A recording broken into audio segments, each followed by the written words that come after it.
Hello everyone, good morning. कैसे हैं आप लोग? तो आज 22 जनवरी है और आपको पता है कि 72,825 शिक्षक भर्ती पर आज सुप्रीम कोर्ट में सुनवाई भी होनी है। 14 साल से इस भर्ती पर फ़िलहाल लंबित मामला अगर आप समझे तो है ये। और इसमें यूपीटीटी 2011 के कट ऑफ यानी कि सामान्य के लिए 105 और आरक्षित के लिए 90 के नीचे के अभ्यर्थियों सहित सभी याचिकाकर्ताओं की सूची आज पेश होगी। और इस बात के निर्देश पिछली सुनवाई में दिए गए थे कि कट ऑफ के ऊपर जितने भी अचयनित हैं उनकी एक सूची बना कर दी जाए। हालांकि दोस्तों, शुरुआत में ये लिस्ट मतलब इसमें संख्या थोड़ी कम थी, लेकिन अब क्योंकि बहुत बड़ी संख्या में एस्पिरेंट इसमें जुड़ चुके हैं और कुल मिला के देखा जाए तो लगभग 6,000 के आसपास सीटें जो हैं वो खाली हैं। तो एक बड़ी समस्या यहाँ पर ये होने वाली है कि क्योंकि अब लगातार जो याचियों की संख्या वो बढ़ रही है, बहुत सारे याची जो अब तक एक्टिव नहीं थे वो एक्टिव भी हो चुके हैं और कुछ नए लोग भी इसमें जुड़ रहे हैं। यानी कि जो पिछली याचिका थी जिसमें उन लोगों ने आवेदन नहीं किया था, वो नई याचिका में भी आ गए हैं या फिर उन्होंने अपना नाम जुड़वाने की कोशिश की है। तो जैसा कि आप लोग जानते हैं, जस्टिस संजय करोल और जस्टिस प्रसन्ना वी वराले की बेंच ने यूपीटीटी 2011 के फिलहाल कट ऑफ के अंदर और उससे नीचे के याचिकाकर्ताओं की लिस्ट मांगी है ताकि नियुक्ति प्रक्रिया पर विचार किया जा सके। तो फिलहाल जो याची हैं उनको ये उम्मीद है कि इस साल उन्हें राहत मिलेगी और बेसिक शिक्षा विभाग में वो शिक्षक बन जाएंगे।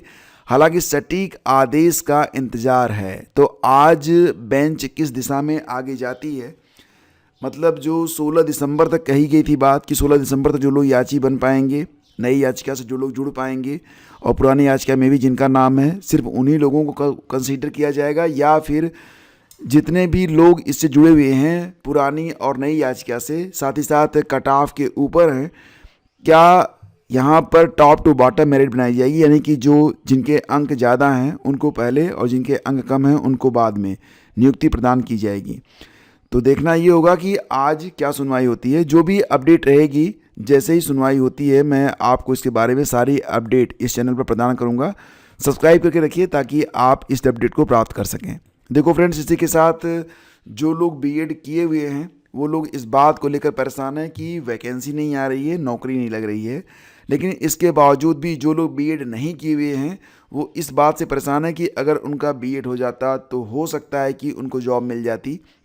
क्योंकि आपने देखा कि एलटी ग्रेड में भी अब स्थिति ये है कि कंप्यूटर और कला वर्ग में भी पहले तो जब नोटिफिकेशन आया तो कहा गया कि जो बीएड है ये केवल जो है इस प्रकार से रखा जाएगा कि इसमें वेटेज दिया जाएगा, मतलब not compulsory, but this time this is compulsory, necessary, जो कुछ भी आप कह लीजिए, कर दिया गया है। तो बीएड की जो वैल्यू है बढ़ रही है, बावजूद इसके कि प्राइमरी में बीएड के आधार पर अब शिक्षक भर्ती नहीं हो रही है। लेकिन फिर भी अगर कोई बीएड कर लेता है तो वो कक्षा 6 से लेकर 12 तक के लिए शिक्षक भर्ती के लिए एलिजिबल हो जाता है। और टीईटी पेपर 2 और आने वाले समय में आप ये भी जानते हैं कि जो न्यू एजुकेशन पॉलिसी आई थी उसमें कहा गया था कि टीजीटी और पीजीटी के लिए भी अभी कुछ दिन पहले संकेत मिले थे। हालांकि अभी कहा नहीं गया है कि 2026 तक या 27 तक जो पेपर होने वाला है, ऐसा तो नहीं होने वाला है। लेकिन आगे चलकर हो सकता है कि जो लोग टीजीटी और पीजीटी दें उनके लिए भी टीईटी देना पड़ जाए। जैसे कि बिहार में होता है ना कि जो लोग बिहार में टीईटी पास करते हैं वही लोग टीजीटी और पीजीटी में शामिल होते हैं, उसी प्रकार से। तो फिलहाल इस बार भी जो आयोजन है बीएड में एडमिशन यानी कि प्रवेश के लिए, तो एंट्रेंस एग्ज़ाम करवाया जाएगा बुंदेलखंड विश्वविद्यालय के द्वारा ही। और पिछले 4 साल से बुंदेलखंड विश्वविद्यालय ही इस भर्ती को जो है लीड कर रहा है। तो फिलहाल 10 फरवरी से संयुक्त बीएड प्रवेश परीक्षा फॉर्म भरवाना शुरू किया जाएगा। बाकी जानकारी आपको चैनल पर मिल जाएगी और नोटिफिकेशन ये फरवरी के 1 या 2 फरवरी तक फॉर्म भरने का नोटिफिकेशन जारी कर दिया जाएगा।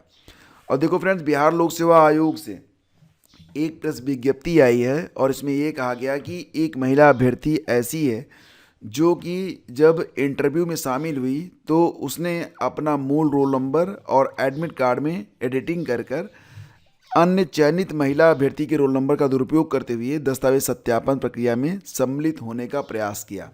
हालांकि ये पकड़ी गई और अब इस पर कार्रवाई हुई है। तो बीपीएससी ने अभ्यर्थियों को चेतावनी दी है कि अगर इस प्रकार का कोई काम छल कपट आप करते हैं तो फिर क्या होगा कि आपकी जो अभ्यर्थिता है, कैंडिडेचर है, उसको निरस्त करते हुए विरुद्ध कठोर कार्रवाई की जाएगी। ये खबर आज के अखबारों में भी है और इनकी हिम्मत देखिए कितनी। ये जानते हैं कि ये लोग पकड़े जाएंगे, फिर भी अपना करियर बर्बाद करने पर ये लोग तुले रहते हैं। और विशेष छात्रों की पहचान कर उनको समान शिक्षा से जोड़ना होगा। यहाँ पर दोस्तों बात हो रही है इंक्लूसिव एजुकेशन के बारे में। आप जानते हैं इंक्लूसिव एजुकेशन, बीएड आपने किया होगा। तो यहाँ पर क्या होता है कि जो लोग समाज की मुख्य धारा के साथ नहीं चल सकते, ऐसे बच्चे जो दिव्यांग होते हैं, उनको भी समान रूप से शिक्षित करने की बात यहाँ पर की जा रही है। खैर यहाँ पर कोई वैकेंसी नहीं है, तो ये खबर आप पढ़ सकते हैं। और NIOS मार्च से शुरू करेगा शिक्षक प्रशिक्षण। जैसा कि आप लोग जानते हैं कि बीएड के आधार पर जितने भी लोग प्राइमरी में टीचर बने हुए हैं, अब उनके लिए NIOS का एक कोर्स स्टार्ट होने जा रहा है, ब्रीच कोर्स। आप जानते ही हैं इसमें जो क्लासेज होंगी वो ऑनलाइन रहेंगी, लेकिन जो परीक्षा होगी वो पेन पेपर ऑफलाइन मोड में परीक्षा करवाई जाएगी। और बाकी आप जानते ही हैं, इसके बारे में कुछ बताने की ज़रूरत नहीं है। इस कोर्स को सिर्फ वही अभ्यर्थी कर सकते हैं जो बीएड के आधार पर प्राइमरी में शिक्षक बन चुके हैं, ठीक है। और शिक्षा मित्रों का तबादला जनपद स्तर पर ही होगा। तो खबर मिल रही है कि शिक्षा मित्रों को घर के नज़दीकी स्कूल में वापसी के लिए जिले स्तर पर ही तबादले होंगे। स्कूल शिक्षा महानिदेशक ने ये निर्देश जिलाधिकारियों को भेज दिए हैं। दिसंबर में ही शासनादेश जारी किया गया था। तो बीते 9 दिसंबर को मूल विद्यालय या घर के नज़दीकी विद्यालय में वापसी का शासनादेश जारी कर दिया गया था, जिसमें कहा गया था कि शिक्षा मित्रों को पहले मूल विद्यालय में भेजा जाएगा और मूल विद्यालय में पहले से ज़्यादा शिक्षक हैं तो नज़दीकी विद्यालय में उनकी तैनाती की जाएगी। तो फिलहाल जो शिक्षा मित्र हैं उनके लिए तो ये एक अच्छी खबर है। और देखो फ्रेंड्स, अगर आप या आपके घर में कोई ऐसा कोई बच्चा है जो कि 18 साल की उम्र पूरी कर रहा है 1 दिसंबर को, तो VLO से कहकर उसका या फिर ऑनलाइन आप वोटर बनने के लिए उसका फॉर्म भरवा दीजिए। फिलहाल नए वोटर बनने को 80,000 से अधिक लोगों ने फॉर्म भरे हैं। 10 लाख से ज़्यादा लोगों को नोटिस भेजी गई है। 27 फरवरी तक निस्तारण मुश्किल लग रहा है। तो ड्राफ्ट वोटर लिस्ट में तार्किक विसंगतियों ने अफसरों को उलझा दिया है। 10 लाख से अधिक नोटिस जारी होने हैं और निस्तारण की अंतिम तिथि 27 फरवरी 2026 है।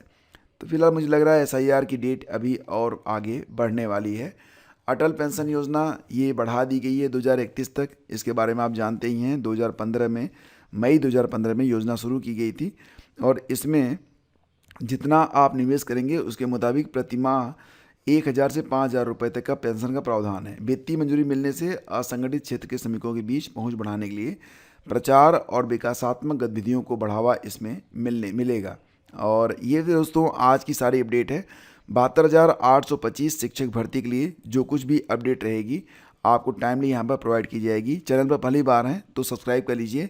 और देखो फ्रेंड्स, अगर आप तैयारी कर रहे हैं स्वास्थ्य शिक्षा अधिकारी की, LT ग्रेड की, या फिर जो आपका GIC प्रवक्ता है, GDC है, विज्ञापन संख्या 51 रे एग्ज़ाम है, तो आप GS की तैयारी इस चैनल से कर सकते हैं। और अगर आप पेड ग्रुप ज्वाइन करना चाहते हैं तो आप डिस्क्रिप्शन चेक कर लीजिए, वहाँ पर आपको ऑप्शन मिल जाएगा। Thank you, have a great day, जय हिंद।